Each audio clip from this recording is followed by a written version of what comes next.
Prime news देश और दुनिया की बड़ी खबरों पर है हमारी पैनी नजर। तो आइए नजर डालते हैं आज की। गया से बड़ी खबर। ग्रामीण विकास मंत्री डॉक्टर अशोक चौधरी ने कहा कि पत्नी के सरकार में बिजली के तार पर कपड़े सुखाए जाते थे। बिजली के क्षेत्र में बिहार में सब्सिडी दी जा रही थी। तेजस्वी को सत्ता में वापस नहीं लौटाना है। 2 दिन पहले बोल रहे थे पूरे बिहार में बिजली को माफ़ कर देंगे। ये सब फालतू बकवास है। वे कई तरह के विडंबना वाली बातें बोलते रहेंगे। नीतीश कुमार पूरे देश में पायनियर है। जनता को भ्रमित करने के लिए अपना अनाप शनाप बयानबाजी करते रहते हैं। आने वाले समय में तेजस्वी बिहार को लालटेन युग में ले जाना चाहते हैं। बिजली की चिंता हमारे नेता नीतीश जी कर रहे हैं। पूरे बिहार में बिजली में सुधार हुआ है। पूरे बिहार को 87,700 मेगावाट बिजली दी जा रही है। वहीं मानपुर के भुसुंडा पशु मेला मैदान में जदयू जिला कार्यकर्ता सम्मेलन को संबोधित करते हुए कहा कि अपने नेता की उपलब्धियां गिनाते हुए मंत्री अशोक चौधरी ने कहा कि वर्ष 1990 से 2005 तक बिहार में नरसंहार और जंगल राज का बोलबाला था। चारों तरफ अराजकता फैली हुई थी। जनता भय के साए में जी रही थी। अस्पताल में डॉक्टर नहीं थे। सड़कें हालत खस्ता हाल थी। लेकिन 2005 में मुख्यमंत्री नीतीश कुमार के सत्ता संभालते हुए बिहार में परिवर्तन हुआ, जो किसी से कोई छुपा नहीं है। आज सभी कार्यकर्ताओं की बदौलत मगध के शाहाबाद प्रमंडल में नीतीश के हाथों को मजबूती मिली है। वहीं बता दें, हम सब मिलकर बिहार के उत्थान, प्रगति और विकास को लेकर आगे बढ़ेंगे। देश की जनता देश का भरोसा कर रही है। बिहार को समृद्धशाली बनाने के लिए हम लोग मिलजुल कर कार्य कर रहे हैं। उन्होंने बेलागंज उपचुनाव में जदयू की सफलता पर हर्ष प्रकट करते हुए कार्यकर्ताओं के प्रति आभार जताया है। तो आइए देखते हैं पूरी रिपोर्ट अभिषेक कुमार के साथ। मार्केट बना है। आज जो पढ़े लिखे नौजवान साथी हैं वो अपने इलाकों में काम कर रहे हैं। लोगों का विश्वास बढ़ा है। आज गांव के प्रति लोगों का रुझान बढ़ा है। बड़े से बड़े लोग जो शहर की तरफ पलायन कर रहे थे, क्योंकि हमने बिजली हमारे नेता ने देने का काम किया है। हमने ग्रामीण सड़कों का निर्माण किया है, तो अब लोग गाँव में रहने का काम कर रहे हैं। पहले कितना बड़ा इलाका मगध और शाहबाद का खेती के बिना रह जाता था, क्योंकि नक्सलवाद इतने चरम पर था, लोग खेती भी नहीं करते थे। लेकिन माननीय नेता ने पंचायती राज व्यवस्था में आरक्षण लागू करके इन तमाम चीजों को खत्म करने का काम किया है।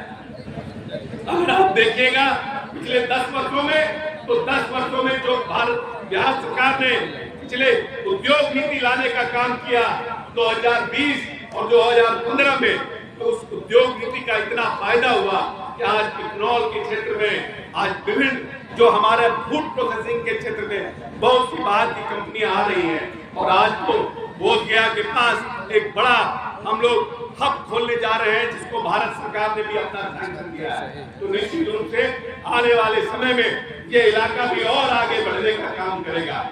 और जो गया जी हम लोग हमेशा सुनते थे कि माता सीता ने श्रापित कर दिया है और गया जी में जल नहीं होता है, उस गया जी को भी माननीय नेता ने, जैसे गंगा को लाने के लिए भागीरथ की तपस्या करने का काम किया गया था, तब गंगा आई थी इस धरती पर, उसी तरह से एक नेता पैदा हुआ हमारे बगल में, जिसने कि इस गया को श्राप मुक्त कराने का काम किया।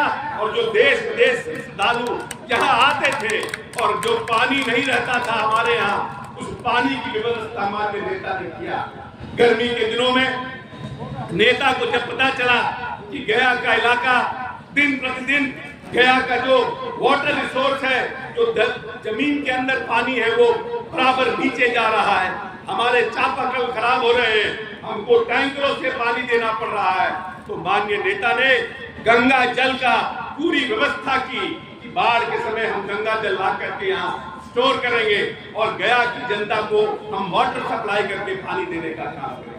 जो हमारे आने वाली पीढ़ी के लिए चिंता कर रहा है, जिसने हमेशा हमारे आने वाली संतति के लिए चिंता किया। कितने इंजीनियरिंग कॉलेज थे जब माननीय नेता नीतीश कुमार इस बिहार में आए थे? मात्र 3 इंजीनियरिंग कॉलेज, पटना, भागलपुर और मुजफ्फरपुर। लेकिन आज अपने 18 साल के कार्यकाल में नेता ने हर एक जिले में इंजीनियरिंग कॉलेज कराने का काम किया है। हर एक अनुमंडल में ITI बनाने का काम किया है और प्रयास किया है कि हम हर एक ब्लॉक में पॉलिटेक्निक बनाने का काम करें। जो बड़ी आबादी पूरी दुनिया में, बिहार अकेला प्रदेश है जो पर स्क्वायर किलोमीटर में सबसे घनत्व की जनसंख्या का प्रदेश है। पूरी दुनिया में बिहार अकेला राज्य है जहाँ की जनसंख्या सबसे ज्यादा है।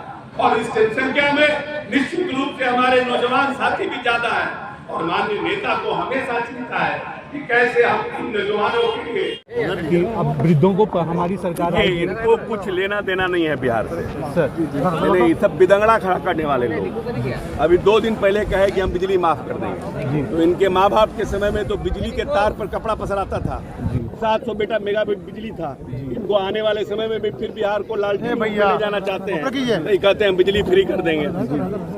अभी भी हम बिजली जितना में खरीदते हैं उससे ज्यादा सब्सिडी हम देते हैं और जनता को देते हैं, क्योंकि बिजली का नुकसान ना हो, बिजली का मिसयूज नहीं हो, इसलिए माननीय नेता ने बिजली पर एक छोटा सा यूनिट बहाल रखा है। और कृषि के क्षेत्र में हम, उद्योग के क्षेत्र में हम पूरे देश में बिजली में सबसे सस्ता दर पे देते हैं। अब इनको तो सत्ता में आना नहीं है, तो ये नया नया बिदंगड़ा खड़ा करते हैं, कभी कहते हैं बिजली फ्री कर देंगे, कभी कहते हैं वृद्धा पेंशन बढ़ा देंगे। नीतीश कुमार पायनियर हैं नियम कानून बनाने में। नीतीश कुमार पूरे देश में, हिंदुस्तान में नीतीश कुमार जैसा सामाजिक न्याय का नेता कोई नहीं है। और 19 वर्ष में नीतीश ने जीविका किसने बनाया? नीतीश कुमार ने। और उसके बाद भारत सरकार ने आजीविका बनाया। हर घर नल का जल किसने दिया? नीतीश कुमार ने, भारत सरकार बाद में बनाया। हर घर बिजली किसने दिया? नीतीश कुमार ने, बाद में भारत सरकार ने अंगीकार किया। हर घर साइकिल योजना, पोशाक योजना किसने शुरू किया? नीतीश कुमार। इसीलिए माननीय नेता पर प्रदेश की जनता को भरोसा है। माननीय नेता नित्य नए नियम कानून बना करके प्रदेश की जनता को आने वाले समय में हमेशा मुख्य धारा से जोड़ने का काम किए हैं। इसीलिए तेजस्वी जी को बिहार के वृद्धों की चिंता करने की आवश्यकता नहीं है। नीतीश जी मौजूद हैं, वो न सिर्फ वृद्धों की चिंता करेंगे, बल्कि जो लोग लंबे समय से हमारे साथ काम कर रहे हैं, जो लोग कॉन्ट्रैक्ट पर हैं, उन सब की चिंता नेता करते रहे। आज की भीड़ का तो नब्ज आपने तो तोड़ लिया होगा, तो अब क्या आपने देखा उसमें आज जो आपके पास? हमारे पास कोई ऐसा थर्मामीटर नहीं है कि हम भीड़ टटोलते रहें।